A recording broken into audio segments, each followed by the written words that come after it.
O Joaquim está aí de novo, vamos colocar ele aqui na conversa. Fala, Joaquim, tudo bem? Onde é que você anda aí? Já chegou? Já chegou em Porto Alegre ou ainda está a caminho? Estamos em Porto Alegre, tentando chegar até o local da entrevista onde está o Paulo Pimenta, mas está muito difícil. Então agora, olha, aqui tem uma rua, por exemplo, que aqui já está fechado, porque está inundado ali da frente, então daqui a gente não passa, tá? Então, só para vocês verem, então agora vai procurando outro caminho para tentar chegar a esse local da entrevista, onde o Paulo Pimenta, comandantes militares e outros ministros estão. Onde é que ele está dando a entrevista? Em que lugar que ele está? É no Jardim Botânico, em Porto Alegre. Esse é o local para onde nós estamos indo. E agora, você sabe que aqui você vê, a situação é tão dramática, porque as notícias, as dificuldades, você vê em toda parte.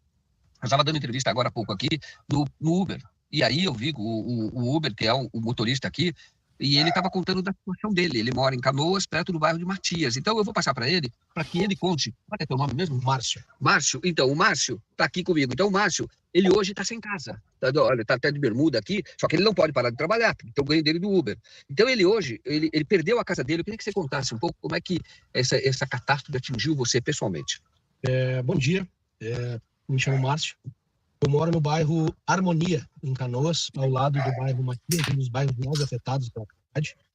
E a minha história começou na sexta-feira, de tarde. Começou a encher perto da nossa casa, transbordar alguns arroios. E por volta de 10 horas da noite, a água já estava encostando no portão da minha casa. Eu levei para um local seguro meu pai, minha sogra, meu sogro. Deixei eles lá. E eu e a minha esposa voltamos até a nossa casa para tentar fazer aquele serviço que todo mundo faz, de tentar levantar algumas coisas para tentar salvar. Isso era por volta de 1h da manhã. 4h da manhã, quando a gente abriu a janela da parte superior da nossa casa, a água já estava na garagem. Eu pedi para minha mulher fazer 2 mochilas e a gente pegou os nossos 2 cachorros e a gente saiu.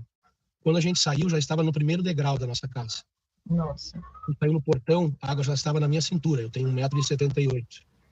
Já estava na minha cintura.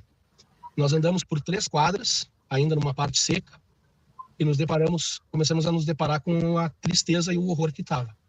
Já tinha carro boiando, já tinha gente com água pelo pescoço, e aí a gente ficou abrigado na casa de um outro vizinho, no 2º andar, das 6h50 da manhã até a 00h15, quando um barco veio nos salvar. A água já estava com 2,30 m de altura e a gente saiu, resgatado por um barco, onde ele nos levou até um local seco que a gente pôde sair. Mas o nosso psicológico fica acabado, porque a gente passou por ruas que a altura da água era mais alta que os postes da iluminação pública. A gente passava por cima dos postes, por cima de casas, a gente só via a cumieira bem pequenininha. E a gente que é da região sabe por onde está passando. Comércios de amigos, de conhecidos. E era só desespero, era a gente gritando, era a gente pedindo socorro. E não é fácil, não é fácil. Eu resolvi sair para trabalhar porque é um método de uma fuga. Para não ficar pensando, porque a cabeça da gente vira um turbilhão. E ainda ver a quantidade de gente que está sofrendo, porque ainda tem locais próximos ali da onde eu estou ficando que tem 3 metros de altura de água. Então é muito complicado, é uma tragédia muito grande que a gente está passando.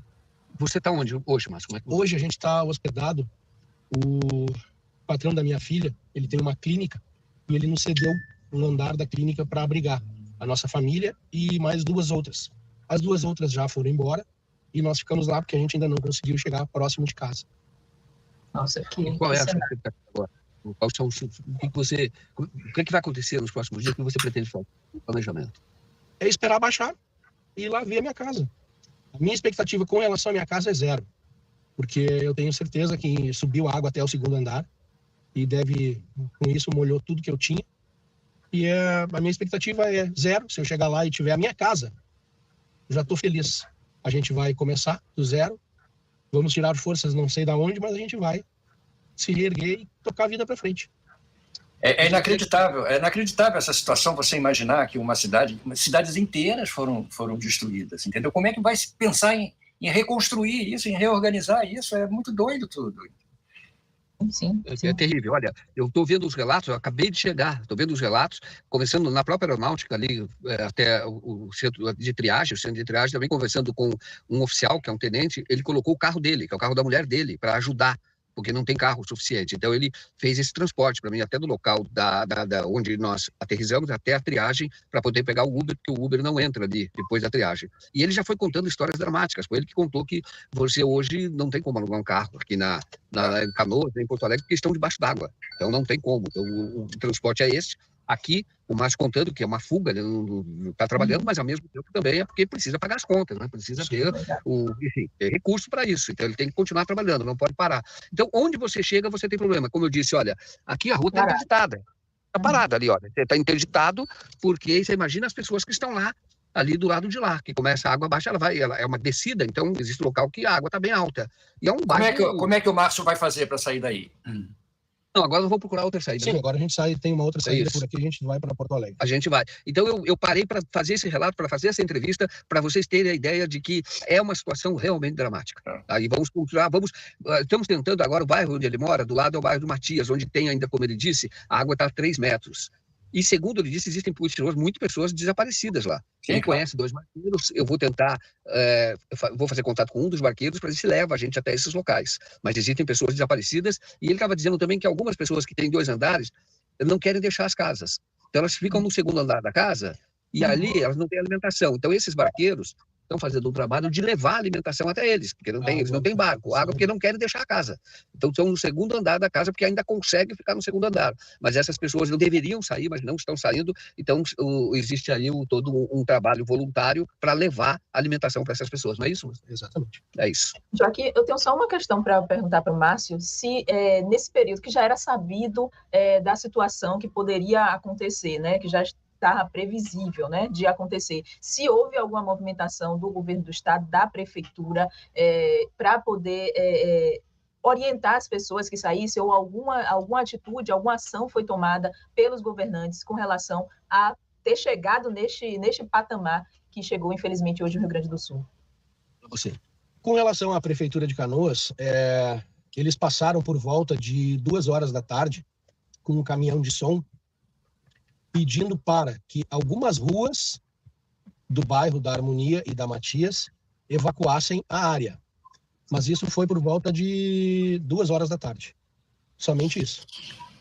Então não existiu nenhuma ação, né, antes para que fosse contido esses estragos. Não. E a água subiu muito rápido também, né? Foi uma coisa que não... Foi muito rápido. Né? E agora, eu digo assim, está tendo algum tipo de apoio?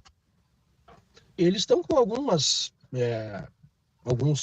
locais onde tem uma concentração de doações, de abrigos, mas por conta do governo, da prefeitura, só algumas ações, a prefeitura tem um ponto de doações concentradas, onde as pessoas passam ali 3, 4, 5 horas para fazer cadastro, para pegar uma cesta básica, roupa, kit de limpeza, tomar alguns medicamentos, vacinas, mas é um local que se tem aqui em Canoas. Você agora dizem que pode ter um surto de algumas doenças, leptospirose, dengue, as gripes que a gente tem aí, que já estavam.